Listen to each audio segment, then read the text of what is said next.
நான் வந்து ஒரே ஒரு கேள்வி என் முன்னாடி வைக்கப்பட்டதுனால அந்த கேள்விக்கு மட்டும் பதிலை சொல்லி நான் நிறைவு செஞ்சுக்கிறேன். அது என்னன்னா, ஒன்று, நாங்கள் அதிகமாக கொடுத்து கொண்டிருந்தோம், கொஞ்சம் குறைந்து கொண்டிருக்கிறது, அதற்கு என்ன செய்வது? நாங்கள் வந்து இன்னும் நிறைய கொடுக்கணும்னு ஆசைப்படுறோம், அதுக்கு என்ன செய்வது? இதுக்கு வந்து உங்களுடைய கேள்வி தான். இது பல ஊர்கள்லையும் கேட்கக்கூடிய ஒரு கேள்வி தான். இன்னும் நிறையா கொடுக்க வேண்டியிருக்குது, தேவை நிறைய இருக்குது, இன்னும் கொடுக்கணுமே, அல்லது கொடுத்துக்கிட்டு இருந்தது கொஞ்சம் குறைஞ்சிக்கிட்டு இருக்குது, என்ன பண்ணலாம் அப்படின்னு சொன்னால் அதுக்கும் அல்லாஹ் வழி சொல்கிறான். திருக்குரானில் அழகாக வழி சொல்கிறான். என்ன வழி?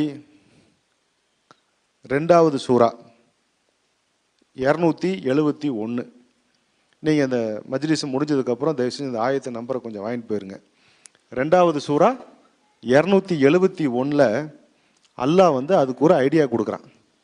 நீங்கள் தான தர்மங்களை வெளிப்படையாக செய்தால் அது நல்லதே, அது பிறரையும் ஆர்வம் ஊட்டும். நீங்கள் தான தர்மங்களை வெளிரங்கமாக செய்தால் அது நல்லது, அது பிறரை ஆர்வம் ஊட்டும். இந்த மஸ்ஜிது சேவை குழுவில் என் கல்யாணத்தில் நான் ஃபோட்டோ எடுக்கலைங்க. நான் இன்றைக்கி ஓப்பனாக சொல்லிடுறேன், என் கல்யாண ஃபோட்டோலாம் எங்கேயும் கிடையாது. நான் எதிரி, இந்த புகைப்படத்துக்கெலாம் நாங்கள் எதிரி குரூப். எந்த இது என்னுடைய விசேஷங்கள் எதுலேயுமே நாங்கள் கேமரா தூக்கிட்டு சுற்றுற ஆளு கிடையாது. ஆனால் மஸ்ஜித் சேவை குழு 2013 ஆரம்பித்து பல வருஷங்களாக எந்த ஃபோட்டோவுமே இல்லாமல் போச்சு. அப்போ ஒரு நிலையில் எல்லாரும் சேர்ந்து திருப்பூரில் வெறும் 10 மஸ்ஜிது, ஏகப்பட்ட நிகழ்ச்சிகள், ஏகப்பட்ட சேவைகள் இருக்குதுங்களா அப்படின்னு கேட்பாங்க. நான் சொல்கிறது ஒரு 7-8 வருஷமாக வெறும் 10 மஸ்ஜிதில் தான் இருந்துச்சு. ஒரே ஒருத்தர் வந்தார் மஸ்ஜித் சேவை குழுவில், உங்களை மாதிரி ஒருத்தர் அங்கத்தினராக வந்தவர். அவருக்கு இதெல்லாம் ரொம்ப ப்ராக்டிஸ், இதை எடுத்து போடுறதில்ல. எடுத்து போட ஆரம்பித்தார். கிட்டத்தட்ட ஒரு வருஷத்துலேயே 45 பள்ளிவாசல் எம்எஸ்கே வந்துருச்சு.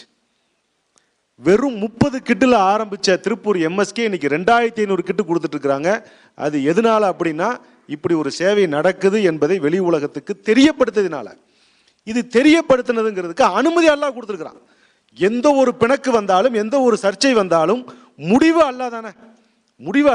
நீங்கள் ஒன்று சொல்கிறீங்க, நான் ஒன்று சொல்கிறேன், இது சரின்னு நீங்கள் சொல்கிறீங்க, நான் தப்புன்னு சொல்கிறேன். பாப்பா 2 பேர் அல்லாஹ்வுடைய வேதத்தை பார்ப்போம், என்ன அல்லாஹ் சொல்கிறான் கேட்டு போகலாம். அல்லாஹ் சொல்கிறான், நீங்கள் தான தர்மங்களை வெளியே தெரியும்படி செய்தால் அது நல்லதே, அது பிறரை ஆர்வமூட்டும். 2வது